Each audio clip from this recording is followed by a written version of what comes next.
Assalamualaikum warahmatullahi wabarakatuh. My name is Arya Pradika. I am as a student in Master of English Language Education Department, University of Muhammadiyah, Malang.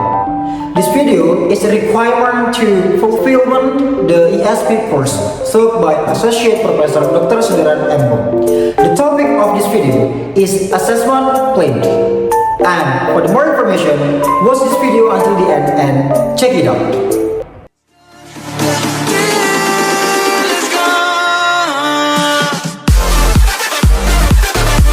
And we have the definition of assessment plans according to Atit and Rahmat in 2011. An assessment plan is an overview that incorporates all important components of an assessment project, trying it together while taking into account the context in which the assessment will be taking place. An assessment plan covers all competencies and indicators for each learning outcomes. The assessment metric has two dimensions: learning outcomes and competency indicators known, and competency level, place, and one of the assessment plans to the others. This must be done at both board and program level. Okay, mates, after we know the definition about assessment plans, now we will discuss about designing assessment plans. There are some steps to designing assessment plans. The first one is we have to review the course learning goals and also objectives. A good assessment plan and a robust set of assessment for course are directly related to the course learning objective and should be designed to help students.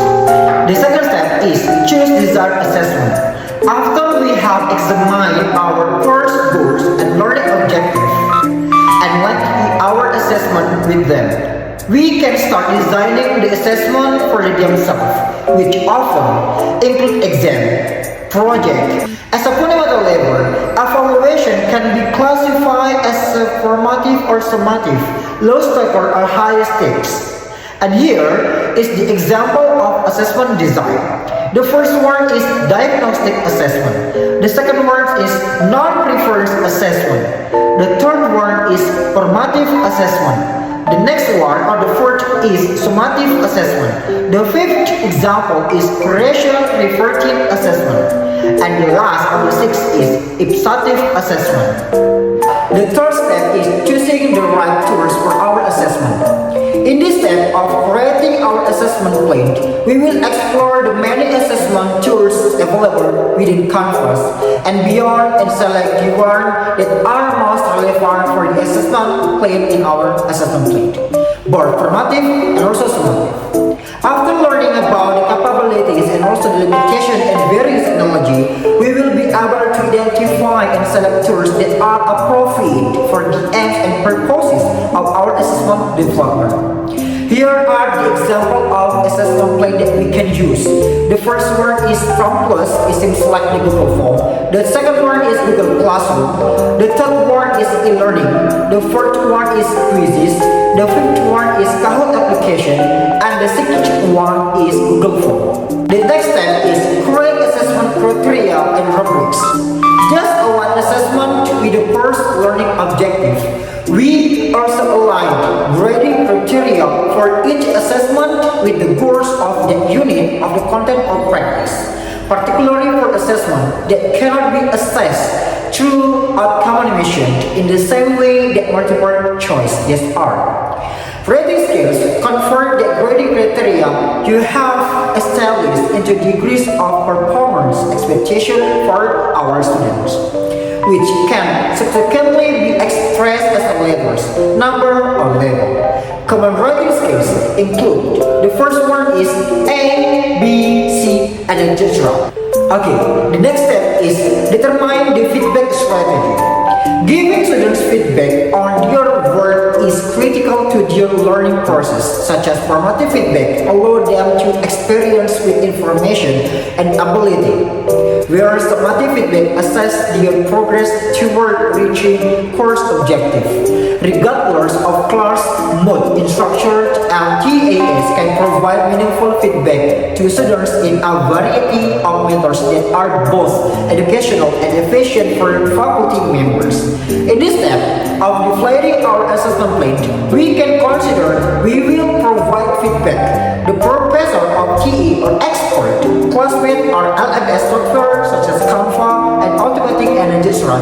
The application we can use.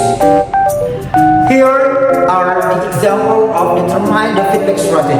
The first one is expert feedback. Expert feedback is offered by the faculty teachers or teaching assistant. Expert analyze and mark assessment based on your expertise on the content, often using a rubric to ensure transparency and efficiency. The next example is peer feedback. Peer feedback is an effective alternative to expert evaluation in a variety of contexts, particularly for lower stakes assessment and early stage work. You will wonder how students can be knowledgeable enough to evaluate the paper's work of their friends. The next is the reason of assessing students' learning. The first one is to assess the students' achievement of goal. There is a connection between learning objective, assessment method, and also the students' learning methods. The second reason is to know and measure various aspects of students' learning. Learning is categorized as cognitive, psychomotoric, and also affective. The third reason is to find out what students already know. Each student enter the class bringing their own experience and characteristics.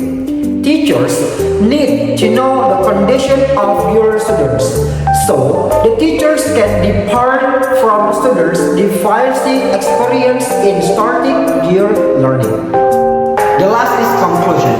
An assessment plan is a document outlining the format or future in the review. This communicating how an individual, organization, program, or work product will be evaluated to establish expectation and provide transparency. The reason of assessing students' learning are to measure the success of teachers manage learning in the process, to measure the level of success of students in participating in the learning activities.